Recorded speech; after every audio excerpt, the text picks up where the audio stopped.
Kementerian Ketenagakerjaan ini kerjanya apa sih 2025? Ayo kita bahas dari sisi kebijakannya. Sekarang kalau di PHK lu bisa dapat duit dari negara, namanya jaminan kehilangan pekerjaan. Lu bisa dapat 60% dari gaji per bulan sampai 6 bulan. Dan bukan cuma karyawan tetap, yang kontrak juga bisa.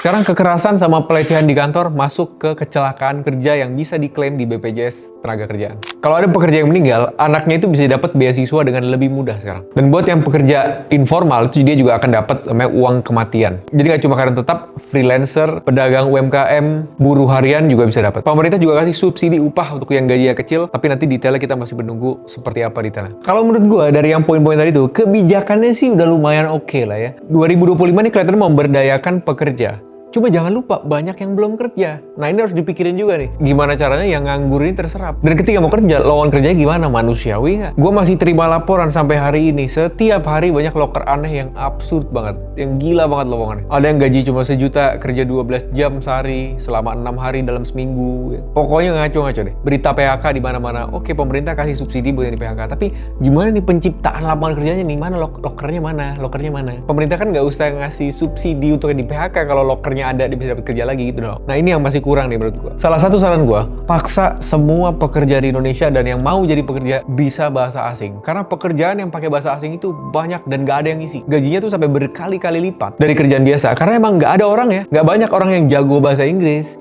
Gak banyak orang yang jago bahasa Mandarin, bahasa Jepang, bahasa lain lah. Pokoknya perusahaan-perusahaan yang masuk ke Indonesia deh. Itu banyak. Belum kerja remote dari luar negeri. Itu banyak banget yang mereka tuh nggak nemu orangnya mana. Ini hasilnya low hanging fruit nih. Buah tinggal dipetik doang. Buah tinggal dipetik doang tapi nggak dilakukan dari dulu. Itu yang gue lakukan kalau gue jadi Menteri Ketenagakerjaan. Apa usulan kalian? Coba komen di bawah. Kita tag Kepnaker.